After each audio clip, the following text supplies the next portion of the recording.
कहीं नहीं पहुंचता, नदी समुद्र तक पहुंच जाती है।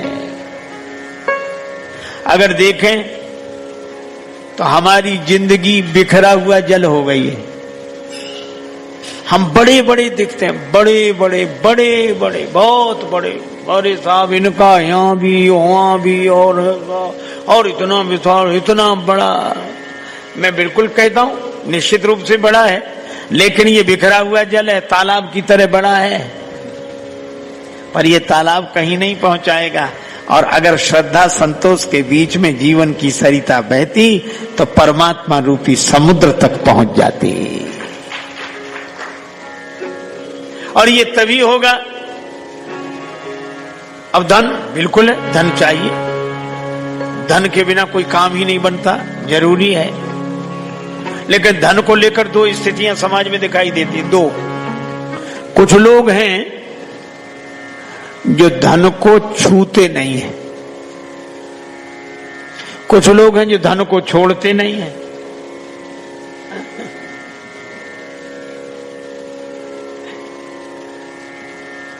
एक बार हम दो चार संत किसी के निमंत्रण पर कहीं गए, तो उसने बड़े प्रेम से भोजन कराया। अब भोजन कराने के बाद जैसी परंपरा है वो दक्षिणा लेकर आया, लिफाफा। और जो उसने दक्षिणा ऐसी रखी चरणों में, तो एक कोने पर महात्मा बैठे थे, वो क्या बोले, दक्षिणा रख, अरे दूर दूर दूर दूर हटाओ हटाओ हटाओ हटाओ, ये पैसा है हटाओ। बोला क्यों, हम छूते नहीं हैं। तो उसको इतनी श्रद्धा हुई कि यह एक है जो छूते नहीं हैं। उसने लेट कर प्रणाम किया उन्हें, पहले तो ऐसे ही कर रहा था, फिर लेट कर। हम लोगों को भी अच्छा लगा, भाई त्याग की महिमा है। अब वो तो एक नंबर के हो गए और हम लोग ले लेते हैं तो हम थोड़े कमजोर हो, दो नंबर के। वो नहीं लेते, हम लेते हैं। लेकिन चलो, पर आश्चर्य तो तब हुआ कि जब वो प्रणाम करके जैसे ही आगे बढ़ा तो वो क्या बोले, कहां जा रहे हो, कहां है वो दक्षिणा? बोले आप तो छूते नहीं। बोले हाँ छूते नहीं, एक काम करो, क्या, इस कपड़े में बांध दो, ले इस कपड़े में। हमारे बगल में एक महात्मा बैठे थे, वो हंसकर बोले कि ये तो बांध रहे हैं, छूते नहीं हैं। तो हमने कहा ये छूते नहीं, बांधते हैं। तो हमसे नाराज हो गए, क्या समझते हो संतों की महिमा नहीं जानते? मैंने, अरे महाराज गलती हो गई, लेकिन एक निवेदन करूं, जब आप इस कपड़े में बांध रहे हैं, इस कपड़े में, तो ये भी तो कपड़ा ही है। वासांश जीर्णानि यथा विहाय नवानि ग्रहणाति नरो पराण, यह भी कपड़ा है। हमारे गुरुदेव भगवान कहते थे, है भूत पांचों का बना, है भूत पांचों का बना, यह वस्त्र सुंदर आपका, बनता बिगड़ता है यही, नहीं कुछ बिगड़ता आपका। और एक बार हमें लगा कि जाते नहीं है कोई दुनिया से दूर चल के, जाते नहीं है कोई दुनिया से दूर चल के, और मिलते हैं सब यहीं पर कपड़े बदल बदल के। ये कपड़ा ही तो है, तो इसी से छू लेते। अच्छा जरूरत नहीं है न छुओ, आपको प्रणाम है, पर जरूरत है और छुएंगे नहीं तो करना ही पड़ेगा, इसमें बांध दो। तो कुछ लोग हैं जो छूते नहीं हैं और कुछ ऐसे हैं जो छोड़ते नहीं हैं। एक जगह सत्संग हो रहा था, लोगों ने कहा दान दो, धन धन्य होगा। अरे बोले सब तो दे रहे हैं, हमारा देना कोई जरूरी है? अरे नहीं नहीं दे दो दे दो। बड़ी मुश्किल से 1 रुपया ले आया, दूसरे दिन सिक्का मुट्ठी में दबाए, अब दे नहीं। बार बार सोचे दें कि न दें, दें कि न दें, दे ही दें, दे ही डालें, और सिक्के को और दबाए। दिल तो नहीं पसीजा, हाथ पसीज गया। कब जा ही रहा है, जाते जाते देख तो लें। सो मुट्ठी खोल के देखा, सो पसीना। सो रुपए से बोला कि हम किसी को नहीं देंगे, तुम बहुत रोते हो। फिर जेब में डाल लिया।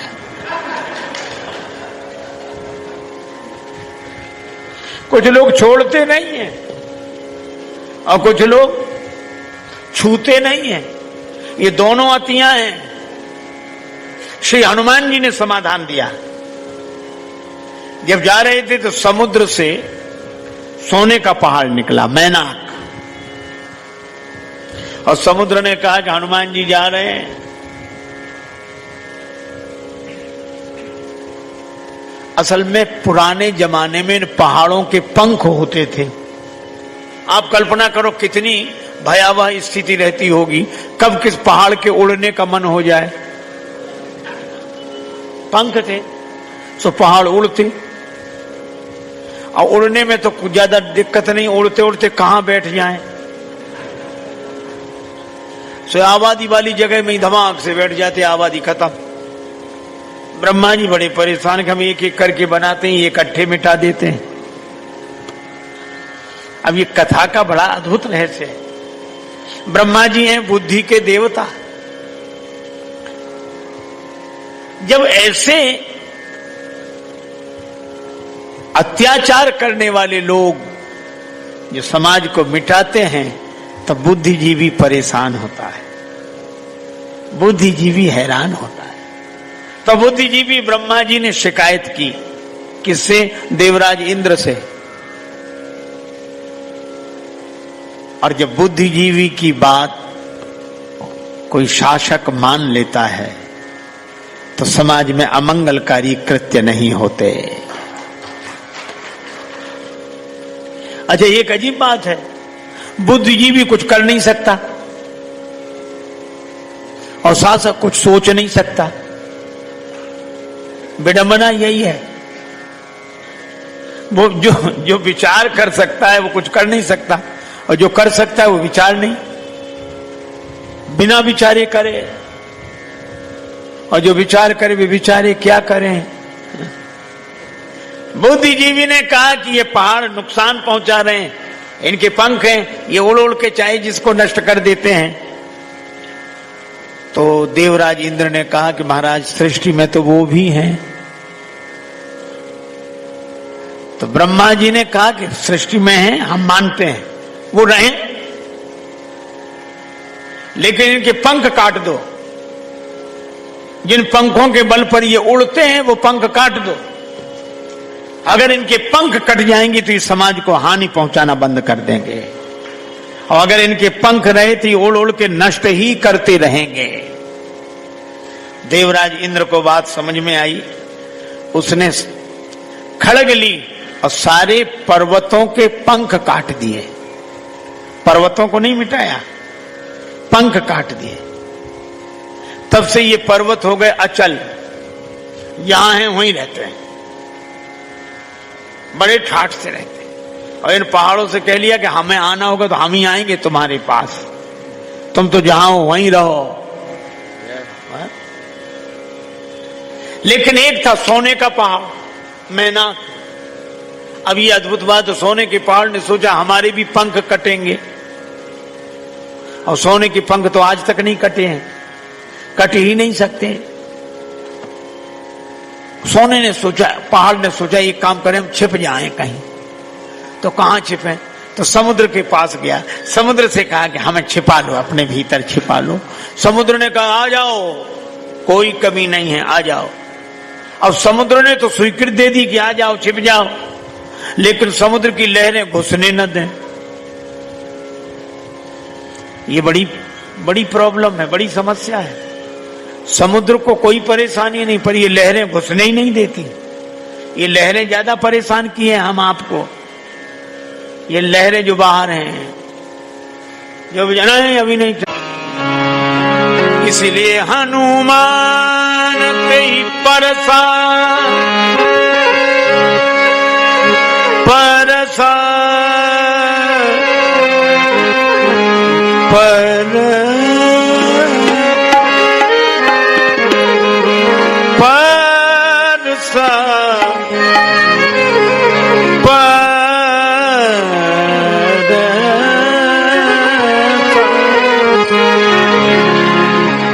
हनुमान ते परसा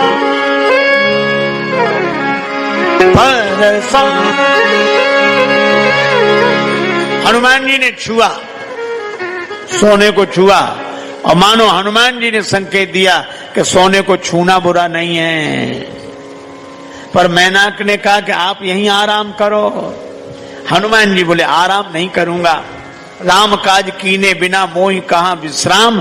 अर्थात सोने को छूना बुरा नहीं है, पर सोने पे सोना बुरा है। जब हम सोते तो आंख मूंद लेते हैं। कई लोग तो ऐसे धन पे सोए को ना आंख ही मूंद ली, उन्हें कुछ दिखता ही नहीं है, सो रहे हैं। ये बात अलग है कि वे सुख से सो रहे हैं बस। धन साधन है, साध्य नहीं।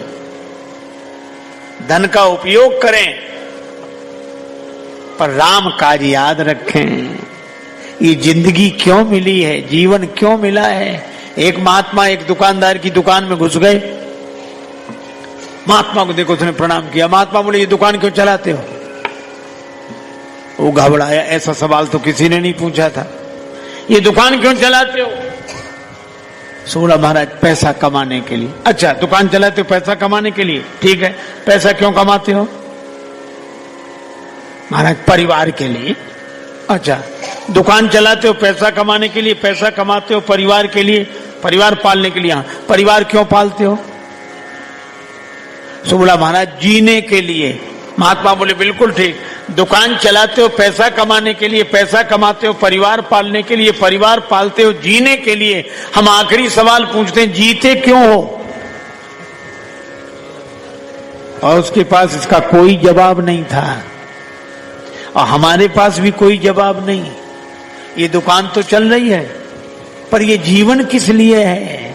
और जिसे जीने का ढंग याद आ जाएगा, वही है राम काज कीने बिना मोहि कहां विश्राम। हम सीता माता की खोज करने जा रहे हैं, अर्थात जीवन में शांति मिले।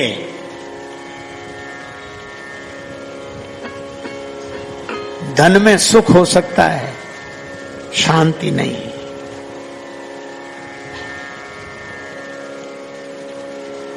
इसलिए धन का उपयोग करते हुए राम काज को याद रखें। राम काज क्या? राम जी ने जो किया है। ये धन दिया किसने? भगवान ने।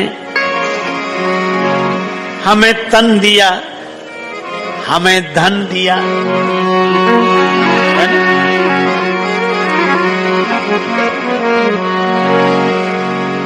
राम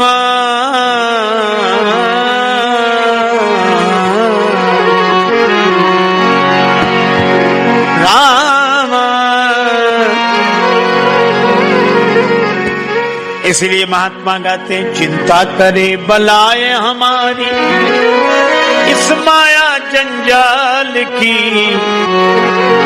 बलिहारी बलिहारी बोलो, बलिहारी नंदलाल की।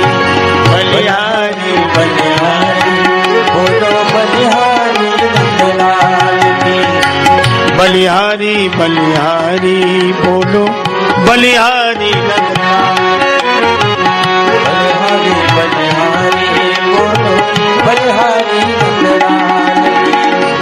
जिस मालिक ने जन्म दिया है, जिस मालिक ने जन्म दिया है, अन्न वस्त्र भी देवेगा। जिस मालिक ने जन्म दिया है, अन्न वस्त्र भी देवेगा। सिर ढकने को छत देवेगा, खबर हमारी लेवेगा। सिर ढकने को छत देवेगा, खबर हमारी लेवेगा।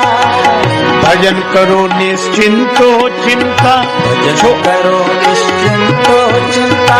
छोड़ो रोटी दाल लाल की, बलिहारी बलिहारी बोलो बलिहारी नंदलाल। बलिहारी बलिहारी बोलो बलिहारी नंदलाल की। ओ बलिहारी बलिहारी बोलो बलिहारी नंदलाल। ओ बलिहारी बलिहारी बोलो बलिहारी नंदलाल की। अच्छा देखो, ये तन भगवान से मिला, धन भगवान से मिला, भवन भगवान से मिला, मिला कि नहीं? अच्छा, अब एक महत्वपूर्ण बात कह रहा हूं, जरा ध्यान देना। हम कह रहे हैं कि भगवान से मिला, और कुछ लोग कहते नहीं भाग्य से मिला, कर्म से मिला। इसलिए एक महात्मा अपनी सदुकड़ी शैली में बोलते थे कि अपने भाग्य में होगा तो किसी का बाप रोक नहीं सकता, और भाग्य में नहीं होगा तो किसी का बाप दे नहीं सकता है? अच्छा, आप ऐसा सोचो, एक आदमी लोटा लेकर चला के जल भरना है, उसको लगा कुआं, कुएं से बड़ा तालाब, तालाब से बड़ी नदी, नदी से बड़ा समुद्र, बड़े आदमी के पास जाएंगे जिसके पास खूब पानी हो, तो समुद्र के पास पानी पानी। इतना परिश्रम करके गया बड़े आदमी के पास कि पानी पानी मिलेगा, लेकिन समुद्र कितना ही बड़ा हो, तुम्हारा लोटा तो उतना ही है। और ये लोटा क्या है? ये भाग्य का लोटा लेकर जहां जहां जाओ, करम कमंडल कर लिए, तुलसी जहां जहां जाए, और सरिता कूप समुद्र जल बूंद न अधिक समाए। मिल ही नहीं सकता, भाग्य में जो लिखा है कर्म से। अच्छा, अब एक बात सोचो जरा, गंभीर बात है। जब हम लोगों को कर्म से ही मिलता है और भाग्य में जितना लिखा है उतना ही मिलता है, तो भगवान को मानने की जरूरत क्या है?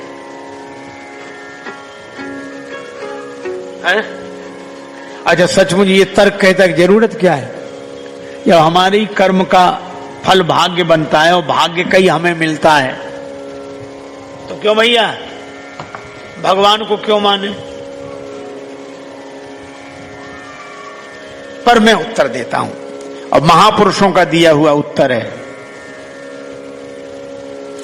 उत्तर यह है कि हमें कर्म का फल तो मिलता है, लेकिन कर्म फल दे नहीं सकता। उदाहरण सरलता से, मान लो एक आदमी ने पढ़ाई की, पढ़ तो लिया, डिग्रियां पास कर ली, कर्म तो किया, लेकिन कर्म का फल मिल रहा है? कर्म फल दे पा रहा है? क्यों? बिना नौकरी के घूम रहा है। पढ़ाई लिखाई तो है पर नौकरी नहीं मिल रही है, तो क्या पढ़ाई उसे नौकरी देगी? नौकरी जब कोई देगा तो पढ़ाई के कारण ही देगा, नौकरी जब कोई देगा तो पढ़ाई के कारण ही देगा। इसका अर्थ है कि पढ़ाई का ही फल उसे मिलेगा, लेकिन पढ़ाई फल दे नहीं सकती, और दे देती तो उसी दिन से दे देती जिस दिन पढ़कर बाहर निकला था।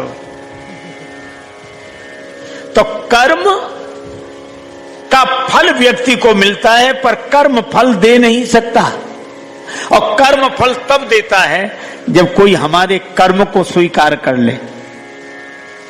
हम डिग्रियां लेकर घूमते कि भैया नौकरी दे दो, अच्छा नौकरी तो ठीक है, पढ़ाई लिखाई ठीक है, आ जाओ। तो जब उसने आपकी पढ़ाई को स्वीकार कर लिया, नौकरी दे दी, तब पढ़ाई का फल मिलने लगा कि नहीं? क्यों भाई? जब नौकरी उसने दे दी तो पढ़ाई का है, हाँ ना बोलो, बोलो भाई। जब पढ़ाई की नौकरी दे दी तो पढ़ाई का फल मिलने लगा कि नहीं?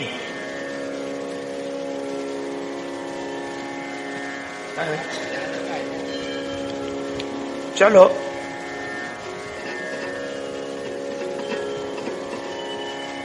ठीक।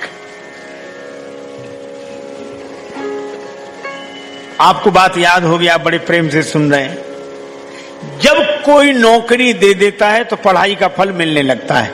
अच्छा, नौकरी वो देगा जिसे जरूरत है। जिसे जरूरत होगी वही तो आपका कर्म स्वीकार करेगा। बस मैं भी आपसे यही कहता हूं कि भगवान कितने उदार हैं और भगवान को क्यों मानना चाहिए। इसलिए क्योंकि भगवान को हमारे कर्म की जरूरत नहीं है, तो भी बिना जरूरत के हमारे कर्म स्वीकार करके उन कर्मों का फल हमें देते हैं। इसलिए हमें भगवान को मानना चाहिए। जननी जनक बंधु सुत दारा, तनु धन भवन सुहृद परिवारा। तो धन का भी ऐसी रखवाली करे। गैया आओ आओ आओ, गौ माता आओ आओ, आप तो गोपाल जी की गैया हो, कभी गोपाल जी भी दर्शन देंगे। पक्षी है, अरे राम नाम का बीज, राम नाम का, अरे तुम भी राम जी के पक्षी चुगो। और तुकाराम ईमानदार आदमी, सो जिसने खेत दिया था उसने भी भरोसा किया। पर जब फसल कटने का समय आया तो वो खेत मालिक देखने गया, सब सांप।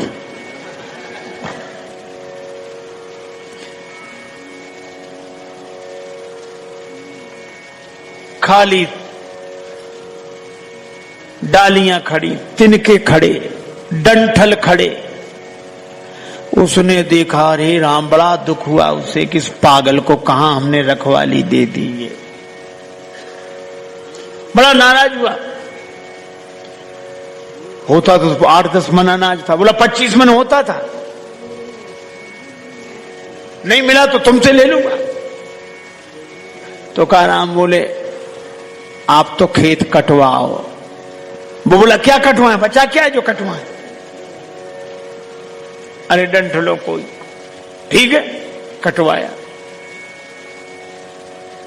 तृणहु ना या में रहो, कहां से तुकाराम देत, और कट कट के खेत खलिहान बीज आयो है। लोग कहते थे इसमें तिनका भी तो बचा नहीं, तुकाराम देंगे कहां से। तृणहु ना या में रहो, कहां से तुकाराम देत, कट कट के खेत खलिहान बीज आयो है। अब फसल खलिहान में ऊपर से दाएं दई बरधन की बार बार, और झाड़ झाड़ झारुअन ढेर सो लगायो है। बैलों से दाएं दी गई, कुचला गया, ढेर लगा दिया। पवन के झकोरन उड़ायो भूसा को भार, और रास पे बिहारी ने रहस्यों रचायो है। काटत उड़ावत विनीत जू न जान परी, तौलत धान पूरे 25 मन पायो है। तुकाराम के चरणों में गिर गया। तुकाराम बोले, भैया बड़ी कृपा, भगवान ने हमें बचा लिया कलंक से। ऐसे तुकाराम की पत्नी ऐसी प्रतिकूल। महाराज, एक बार गन्ने हुए, कुछ तुकाराम बेचने गए, लौट के आए, से एक गन्ना बचा। पत्नी बड़ी खुश, गन्ने बिक गए, बिके नहीं, मार्ग में बाल गोपाल मिल गए थे। गोपाल जी को खिलाया, गोपाल जी गन्ना खाओ, गोपाल जी गन्ना खाओ, गोपाल जी गन्ना खाओ।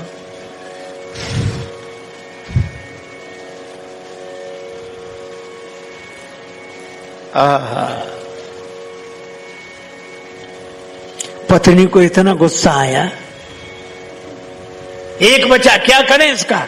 सो गन्ना उठा के तुकाराम जी की पीठ पे मारा, 2 टुकड़े हो गए। तुकाराम जी बोले, बड़ी समझदार हो, हम तुम 2 गन्ना, एक, अब 2 टुकड़े को, एक तुम चूस लो, एक हम चूस ले। किसी ने कहा, आप नाराज नहीं होते? तुकाराम बोले, काहे को नाराज हो, भगवान की बड़ी कृपा है। क्यों? पत्नी अगर अनुकूल मिली होती तो मन इसी में लग जाता, पत्नी प्रतिकूल मिली है तो भी मन भगवान में लगा है कि भगवान बड़ी कृपा आपने। और नरसिंह जी की पत्नी की मृत्यु हो गई। नरसिंह जी बोले, भगवान बड़ी कृपा। मैं कहता हूं, जब इन प्रतिकूल परिस्थितियों में भी इन संतों ने भगवान की कृपा देखी है, तो क्या हम अनुकूल परिस्थिति में भगवान की कृपा नहीं देख सकते हैं? इसलिए रोज सोचा करो मिला क्या है, और जो मिला है वो किसी ने दिया है। तन धन भवन सुहृद अपरिवार, ये हमारे परिवार के हैं, ये हमारे कुल के हैं, ये हमारे गोत्र के हैं।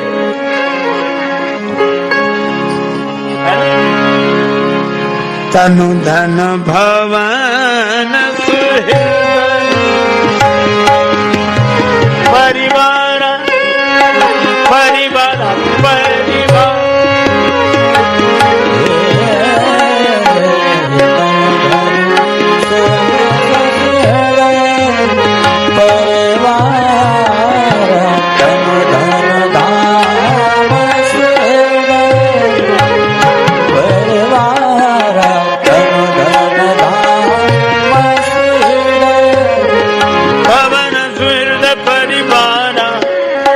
भवन सुहृद भवन सुहृद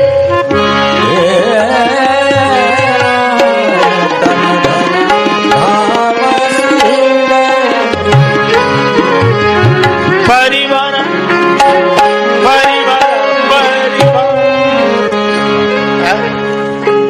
अच्छा देखो हम लोग कितने गौरवान्वित होते हैं,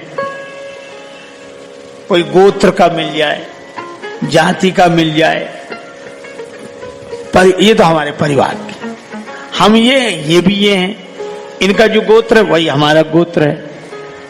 मैं गलत नहीं कहता, खुश होना चाहिए, अच्छी बात है। लेकिन आप एक बात सोचो, इनसे तो आपका गोत्र मिलता है, ये आपके परिवार के हैं, पर कभी आपने सोचा भगवान से आपका गोत्र मिलता है कि नहीं? क्यों मिलता है? संसार के सब लोग आपके कुछ न कुछ लगते हैं परिवार के नाते, और भगवान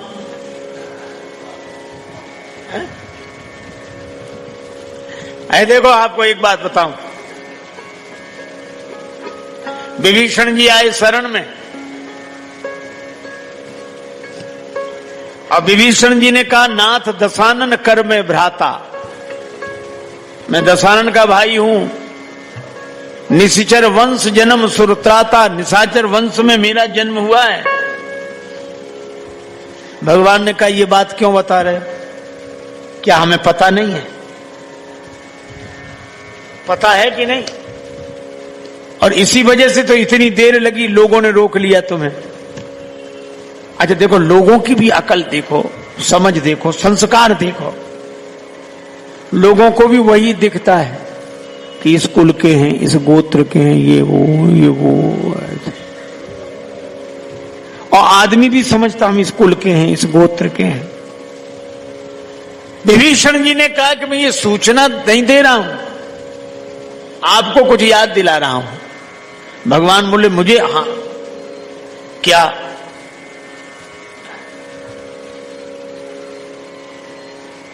आपने गृधराज जटायु जी को कोई वचन दिया था? राम जी बोले हाँ, मैंने कहा था सीता हरण तात जनि कहो पिता सन जाई, और जो मैं राम तो कुल सहित कहाई दशानन आए। सीता जी के हरण का समाचार पिताजी को मत सुनाना, अगर मैं राम हूं तो कुल के सहित रावण आकर ये समाचार सुनाएगा।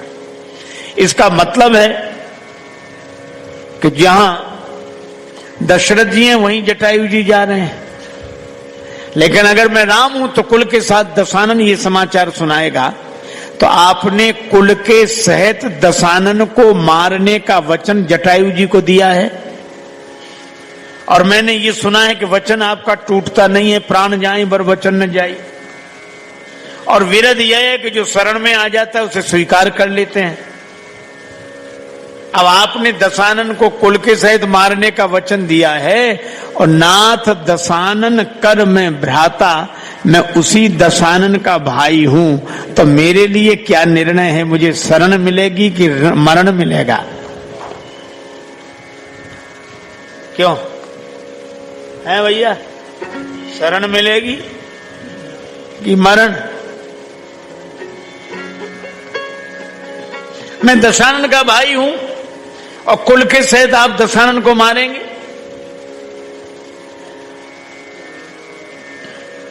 वचन टूटता नहीं है, विरध बिगड़ेगा नहीं।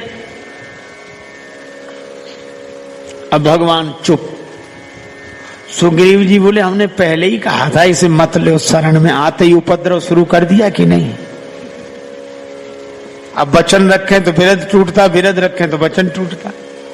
भगवान राम बोले विभीषण कुछ और कहना है? हाँ। क्या? निशिचर वंश जन्म सुरत्राता। आप ये कहें कि जटायु जी को आवेश में कह दिया था, तो आपने ऋषि मुनियों के सामने भुजा उठा के प्रतिज्ञा की है, निश्चरहीन करूं मई भुज उठाए प्रणकीन। भुजा उठाकर प्रतिज्ञा की है कि नहीं? भगवान बोले हाँ की है, निशाचरों से रहित कर दूंगा पृथ्वी को। और विभीषण जी बोले मेरा जन्म उसी निशाचर वंश में हुआ, निश्चर वंश जन्म सुरत्राता, तो मेरे लिए क्या शरण की मरण। भगवान राम ने बड़ा सुंदर उत्तर दिया। राम जी बोले विभीषण जी, जटायु जी मेरे लिए पितृ तुल्य पूज्य हैं, उनको दिया गया वचन अवश्य अवश्य अवश्य पूरा होगा। और महात्मा तो मेरी आत्मा है, महात्माओं के सामने की गई प्रतिज्ञा अवश्य पूरी होगी। विभीषण जी बोले तो आगे का अर्थ हमें खुद समझ लेना चाहिए, फिर रण में ही आए तो मरण ही मिलेगा, शरण तो मिल नहीं सकती, क्योंकि मैं दशानन का भाई हूं और निशाचर वंशी हूं। पर भगवान राम ने बड़ी सुंदर बात कही, लेकिन विभीषण जी आपको शरण में लिया जाएगा। अरे महाराज फिर हमें कैसे शरण में लो? भगवान ने कहा कि सुनो, पहले ये सिद्ध हो जाए क्या तुम सचमुच दशानन के भाई हो।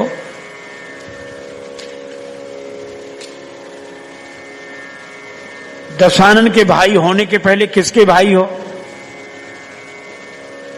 मुझे पता नहीं। राम जी बोले मुझे पता है। जब श्री हनुमान जी लंका में गए तो आपने ये नहीं कहा कि भक्त हनुमान, हनुमान जी नहीं कहा भक्त विभीषण, संत विभीषण, ना, हनुमान जी ने क्या कहा? तब हनुमंत कहा सुन भ्राता, हे भाई विभीषण सुनो, कहा था हनुमान जी ने। तो पहले ये सिद्ध हो जाए कि तुम दशानन के भाई हो कि हनुमान जी के भाई हो। विभीषण जी बोले वो तो ठीक है, लेकिन देही के नाते तो मैं दशानन का ही भाई हूं। भगवान बोले मैं देही का नाता नहीं मानता, मैं वैदेही का नाता मानता हूं। देही के नाते दशानन के भाई हो, पर वैदेही के नाते हनुमान जी के भाई हो। तो मैं दशानन के भाई को शरण में नहीं ले रहा, मैं हनुमान जी के भाई को शरण में ले रहा हूं। और हनुमान जी जिसके भाई हों तो माता कौन? देखी चाहूं जानकी माता, श्री जानकी जी माता है। अच्छा, जानकी जी जिसकी माता हो तो पिता कौन? प्रभु आप। श्री राम जी जिसके पिता, जानकी जी जिसकी माता, तो जिसके माता पिता सीताराम हो वो निशाचर वंशी होगा कि सूर्यवंशी होगा? इसलिए विभीषण तुम निशाचर वंशी नहीं सूर्यवंशी हो, तुम दशानन के भाई नहीं हनुमान जी के भाई हो। इसीलिए हम तुम्हें हनुमत भाई के नाते और सूर्यवंशी के नाते स्वीकार कर रहे हैं। यह है भगवान का भाव। भगवान अपने परिवार में मिलाकर एक कर लेना चाहते हैं और हम सारे संसार को परिवार मानते हैं, और भगवान हमें हमारे परिवार नहीं लगते। तुलसीदास जी ने तो अपना परिवार ही नहीं बताया, जाति गोत्र कुछ नहीं बताया। जब किसी ने तुलसीदास जी के लिए कहा धूर्त है, कोई बोला धूर्त नहीं अवधूत है, कोई बोला नहीं राजपूत है, कोई बोला जुलाहा है कबीरदास जी की तरह। तो तुलसीदास जी तो दुबे, आत्माराम दुबे के पुत्र हैं। तुलसीदास जी कह सकते कि नहीं ये सब नहीं है, हम ब्राह्मण हैं। पर आप अद्भुत बात देखोगे, तुलसीदास जी ने कोई जवाब नहीं दिया। किसी ने कहा कि आप जवाब क्यों नहीं देते, कौन हो? श्री तुलसीदास जी बोले, धूत कहो, अवधूत कहो, रजपूत कहो, जुलाहा कहो को। चाहे मुझे धूर्त कहो, चाहे अवधूत कहो, चाहे राजपूत कहो, चाहे जुलाहा कहो। तो अब चाहे कहने से नहीं, आप भी तो साफ साफ कहो। तुलसीदास जी बोले, काहू की बेटी सो बेटा न ब्याहो, काहू की जाति बिगाड़ न सो। हमें किसी से रिश्तेदारी तो जोड़नी नहीं है, किसी की बेटी से बेटा ब्याहना नहीं है, जब हम अपनी जाति बताएं। अरे बाबा, फिर भी सरनेम, आजकल लोग पूछते ना, ये नेम सरनेम क्या है? लोगों का नेम से ज्यादा सरनेम में रस है। नेम तो ठीक, सरनेम क्या है? और श्री तुलसीदास जी के समय में भी सरनेम चलता था। अंग्रेजी का शब्द सरनेम, पर उस समय एक शब्द चलता था सरनाम। और तुलसीदास जी कहते हैं तुलसी सरनेम का, तुलसी सरनाम गुलाम है राम को। मैं राम जी का गुलाम हूं, यही मेरा सरनेम है। तुलसी सरनाम गुलाम है राम को, जाहि रुचे सो कहे कछु ओ। जिसको जो रुचे वो कहता रहे, मांगी के खेवो। भूख लगती है, मांग कर भिक्षा कर लेते हैं। मांगी के खेवो, मसीत को सोएवो। मंदिर वाले तो पूछताछ करके घुसने देते हैं, कौन हो क्या हो। बोले ये मस्जिद अच्छी, कोई नहीं पूछता, आराम से पड़े रहते हैं। मांग के खेवो, मसीत को सोएवो, लेवे को एक न देवे को दो। न लेना एक न देना दो। अरे बाबा, फिर भी तुलसीदास जी नाराज होके बोले, अति ही अयाने उपखानो नहीं बूझे लोग, साहब को गोत गोत होत है गुलाम को। लोग कैसे पागल हैं, ये मुहावरा नहीं समझते। साहब को गोत होता है गुलाम को, ये सबके जीवन की घटना है। क्यों भाई, बेटी जब आपके परिवार में रहती है तो पिता का गोत्र ही बेटी का गोत्र होता है कि नहीं, है ना? और विवाह के बाद पिता का नहीं, पति का गोत्र उसका गोत्र हो जाता है। श्री तुलसीदास जी कहते हैं, इसी तरह जब हम राम जी के नहीं हुए थे तो जहां जन्मे थे वो गोत्र हमारा था, और जब हम राम जी के हो गए तो जो राम जी का गोत्र है वही हमारा गोत्र है। साहब को गोत गोत होते है गुलाम को, और भलो के पोच सोच कहा। मैं बुरा हूं कि अच्छा हूं, तुम्हें काहे की चिंता है? भलो के बुरो सोच कहा, भलो के पोच सोच कहा, का काहू के द्वार परो, जो हो सो हो राम को। मैं किसी के दरवाजे नहीं पड़ा हूं, जो हो वो राम जी का हूं, और राम जी का कोई परिवार ही हो जाए।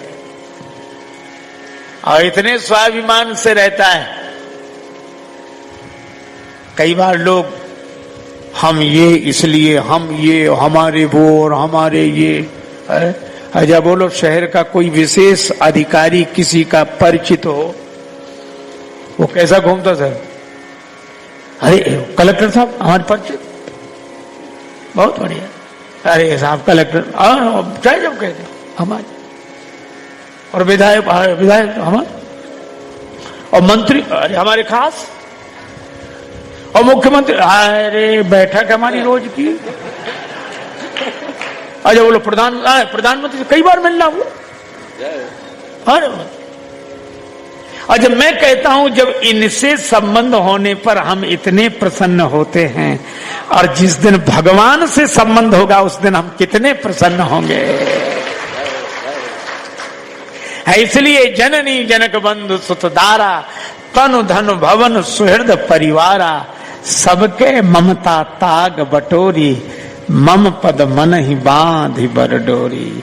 भगवान कहते हैं, मेरे चरणों से ये रस्सी बांध लो, ये ममता की डोरी बांध लो। तो जो ममता, अच्छा देखो, धूल है, रजमग पड़ी निरादर, धरती पर पड़ी, आदर नहीं है कोई उसका। अच्छा, ये धूल उड़ के आंख में गिर जाए तो खुली हुई आंख बंद हो जाती है कि नहीं? क्यों भाई? धूल अगर आंख में गिर जाए तो खुली हुई आंख बंद हो जाती है, और वही धूल गुरुदेव के चरण से जुड़ जाए तो बंद हुई आंख को खोल देती है। गुरुपद रज मृदु मंजुल अंजन नयन अमीय दृग दोष विभंजन। धूल वही है, पर गुरुदेव के चरण से जुड़ जाए तो आंख खोलने वाली बन जाती है। अरे पत्थर कितने ऊपर फेंको नीचे आता है, आता कि नहीं? अच्छा, जो न डूब रहा उसके गले में पत्थर बांध दो तो और जल्दी डूब जाता है। तो पत्थर खुद डूबता है और न डूबने वाले को डुबा देता है। लेकिन जो पत्थर डूबने वाला है और दूसरे को डुबा देता है, उसी पत्थर को अगर नल नील छू देते हैं तो डुबाने वाला पत्थर पार करने वाला हो जाता है। उसी पत्थर को नल नील छू देते हैं तो डुबाने वाला पत्थर पार करने वाला हो जाता है। तो जैसे धूल गुरुदेव के चरण से जुड़ जाए तो बंद हुई आंख को खोल देती है, और गुरुदेव के चरण से न जुड़े तो खुली हुई आंख को बंद कर देती है। इसी तरह जो पत्थर डूबता है और जो न डूबे उसको डुबा देता है, वह पत्थर अगर नल नील स्पर्श कर दें तो डुबाने वाला पत्थर पार करने वाला हो जाता है। मैं भी आपसे कहता हूं, ये ममता हमारा जस नष्ट कर देती है। ममता के ही कर जस न नसावा, मोह न अंध कीन के ही है। ये ममता अंधा बना देती है।